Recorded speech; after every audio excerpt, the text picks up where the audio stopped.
Hello everyone, welcome to engineer 7.0।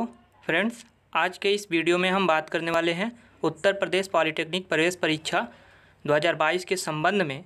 तो friends, हम इस बारे में बात करने वाले हैं कि जब आप काउंसलिंग कराएंगे तो आपको कौन कौन से डॉक्यूमेंट्स रिक्वायर्ड होगा, क्योंकि कुछ ऐसे डॉक्यूमेंट्स हैं जो आपको कॉलेज अलाट होने के बाद 2-3 दिन का टाइम मिलता है, 3-4 दिन का, और 3-4 दिन में आपका डॉक्यूमेंट जो है कि बन नहीं पाता है। और जो है कि जब डॉक्यूमेंट्स नहीं बन पाता है तो ऐसे में आपका जो है कि डॉक्यूमेंट्स वेरिफिकेशन नहीं हो पाता है, और जिसके कारण जो है कि आपका जो अलाटेड सीट होता है, जो भी आपको कॉलेज अलाट होता है, उससे आप वंचित हो जाते हैं। ओके, तो यानी कि कभी भी काउंसलिंग कराने से पहले आपको कुछ डॉक्यूमेंट्स हैं जो आपको आपके पास होनी चाहिए। ओके, उसी के बारे में हम बात करने वाले हैं। फ्रेंड्स, उससे पहले आपसे एक हम्बल रिक्वेस्ट है कि अगर आप हमारे चैनल पर नए हैं तो प्लीज़ हमारे चैनल को सब्सक्राइब कर लीजिए, क्योंकि मैं यूपी पॉलिटेक्निक से रिलेटेड किसी भी प्रकार का अपडेट, चाहे वो काउंसलिंग से रिलेटेड हो, कट ऑफ से के बारे में हो, कोई भी अपडेट होता है यूपीबीटीई यानी कि उत्तर प्रदेश से संबंधित सभी प्रकार के अपडेट हम इस चैनल के माध्यम से अपडेट करते रहते हैं। तो चलिए हम जान लेते हैं कि आपको काउंसलिंग के टाइम कौन कौन से डॉक्यूमेंट्स रिक्वायर्ड होंगे। तो फ्रेंड्स, जैसा कि आप यहाँ पर देख पा रहे हैं, सबसे पहले आपको यानी कि ग्रुप ए से या किसी भी ग्रुप से आप अगर फॉर्म फिलअप कर रहे हैं तो बेसिक आपको मैट्रिक यानी कि हाई स्कूल का जो है कि मार्कशीट तो होना अनिवार्य है। ओके, ओरिजिनल आप याद रखिएगा, ओरिजिनल, और 12th का यानी कि 12 का भी मार्कशीट। अगर आप 12 के बाद जो है कि पॉलिटेक्निक कर रहे हैं, अगर आप हाई स्कूल के बाद कर रहे हैं तो मिनिमम यानी कि हाई स्कूल होनी चाहिए। कुछ लोग बीए कर लेने के बाद भी जो है कि पॉलिटेक्निक के एडमिशन लेते हैं, तो ऐसे में उनका बीए का भी मार्कशीट होना चाहिए लास्ट। ओके, उसके बाद से अगर कुछ लोग कैसे कि बीए फर्स्ट ईयर में होते हैं, ओके, बीए फर्स्ट ईयर में होते हैं और 12th वो किए रहते हैं और बीए फर्स्ट ईयर में होते हैं, वो भी फॉर्म फिलअप कर देते हैं। ओके, बहुत से लोग होते हैं, तो उनका क्या है कि जब वो एडमिशन लेते हैं तो 1 साल गैप हो जाता है। ओके, 1 साल के गैप में यानी कि बीए का उनको तो उनके पास तो मार्कशीट होगा नहीं। ऐसे में ये भी नहीं कर सकते कि हम जो है कि बीए कर रहे हैं। ओके, जब बीए कर रहे हैं तो आप पॉलिटेक्निक कैसे कर सकते हो, तो इसके कारण जो है कि उनको गैप दिखाना पड़ता है। तो गैप दिखाने के लिए गैपिंग सर्टिफिकेट की ज़रूरत होती है। क्या? Gapping certificate. जो गैप सर्टिफिकेट बनता है वो आपके तहसील से बनता है। एक स्टम्प पेपर होता है, 10 रुपये का स्टम्प पेपर, और 20 रुपये का उस पर जो है कि 10 रुपये का नोट्स होता है, मिला जुला के आपका जो लगभग अंडर 100 रुपये है, यानी कि 50 से 60 रुपये खर्चे पड़ते हैं नोटरी बनवाने के लिए। ओके, तो आप तहसील में जाएंगे, गैपिंग सर्टिफिकेट आप बोल दीजिएगा किसी भी टाइप मास्टर से, तो आप जो है कि बना कर दे देगा। ओके, तो गैपिंग सर्टिफिकेट की ज़रूरत होती है।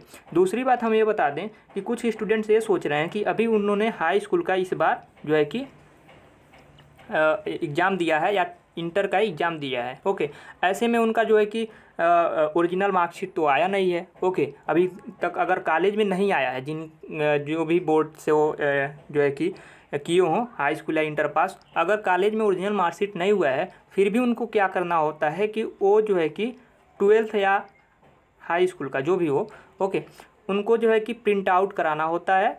जो फोटोकॉपी होता है प्रिंट आउट करा के उनको जो है कि वेरीफाई कराना पड़ता है अपने कॉलेज के प्रिंसिपल से। ओके, जो कॉलेज के उनके प्रिंसिपल होंगे, जिस कॉलेज से वह पढ़े होंगे हाई स्कूल या इंटर, उस कॉलेज के प्रिंसिपल से उनको वेरीफाइड कराना होता है।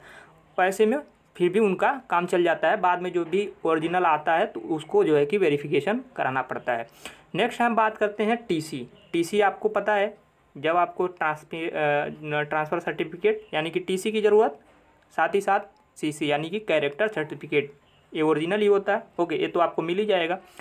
नेक्स्ट है आपका इनकम सर्टिफिकेट की ज़रूरत पड़ेगी, आपको कास्ट सर्टिफिकेट की ज़रूरत पड़ेगी, और आवास प्रमाण पत्र यानी कि जाति प्रमाण पत्र, आवास प्रमाण पत्र और निवास जो है कि आय प्रमाण पत्र दोनों नए होनी चाहिए। आप लोग सोच रहे होंगे कि यानी कि 1 साल पहले का पुराना है, तो अगर आप ऐसा सोच रहे हैं कि 1 साल पुराना है वो चल जाएगा, तो बिल्कुल नहीं चलेगा। ओके, आपको इसमें दिक्कत हो सकती है। तो इसके लिए आप से उम्मीद है कि जब भी जो भी अभी नोटिस जारी नहीं किया गया, जल्द ही नोटिस जो है कि रिजल्ट के बाद जारी किया जाता है ऐसे संबंध में, तो तुरंत काउंसलिंग स्टार्ट होता है। तो ऐसे में आप जानते हैं कि कास्ट सर्टिफिकेट या किसी इनकम सर्टिफिकेट को बनने में टाइम लगता है। मिनिमम लगभग हो सकता है 15, भी कभी ज़्यादा लेट हो गया तो 15 दिन तक लग जाता है, 1 हफ्ते तक लग जाता है। और तब तक पता चलेगा कि फर्स्ट राउंड का काउंसलिंग कंप्लीट हो गया। तो फर्स्ट राउंड का जब काउंसलिंग कंप्लीट हो जाएगा तो ऐसे में कुछ कॉलेज जो है कि सीट फिल हो जाएंगे, यानी कि सीट पूरा भर जाएगा। जब भर जाएगा तो आप हो सकता है कि अच्छे अंक आने के बाद भी आपको कॉलेज उतना बढ़िया ना मिले, ओके, दिक्कत हो सकता है। तो फर्स्ट राउंड के काउंसलिंग में काफ़ी दिक्कत होगा। तो इसके अच्छा है कि आप बेटर है कि आप जल्द से जल्द जो है कि नया आय, जात और निवास प्रमाण पत्र बना लें 1 अप्रैल के बाद का 2022, यानी कि 1 अप्रैल 2022 के का होना चाहिए। 1 अप्रैल 2022 का, 22 के बाद का अगर है आपके पास तो सही है।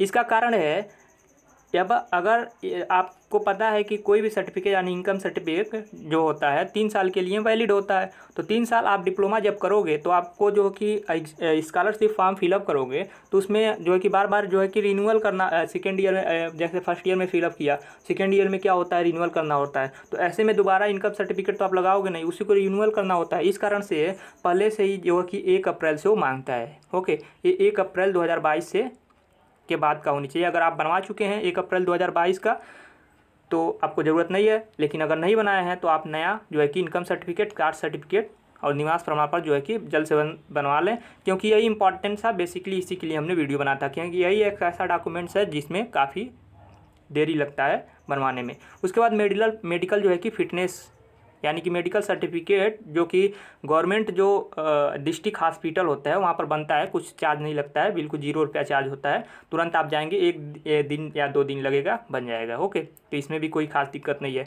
उसके बाद आपको पता ही है फ़ोटो वगैरह तो लगेगा ही, आइए तो तुरंत बन जाएगा। तो बस यही है, और साथ एडमिट कार्ड, ये सारे डॉक्यूमेंट्स जो है कि रिक्वायर्ड होंगे। मेन पर्पज़ है आपका इनकम सर्टिफिकेट, कास्ट सर्टिफिकेट और निवास प्रमाण पत्र जल्द से जल्द जो है कि नया बनवाना, ओके। जैसे ये रिजल्ट आता है, जैसे ही कोई नोटिस आता है इससे रिलेटेड, काउंसलिंग से रिलेटेड सारे प्रोसेस हम इस चैनल के माध्यम से अपडेट करते हैं। तो आज के इन्फॉर्मेटिव वीडियो में बस इतना ही। मिलते हैं नेक्स्ट अपडेट के साथ नेक्स्ट वीडियो में, तब तक के लिए थैंक यू वेरी मच।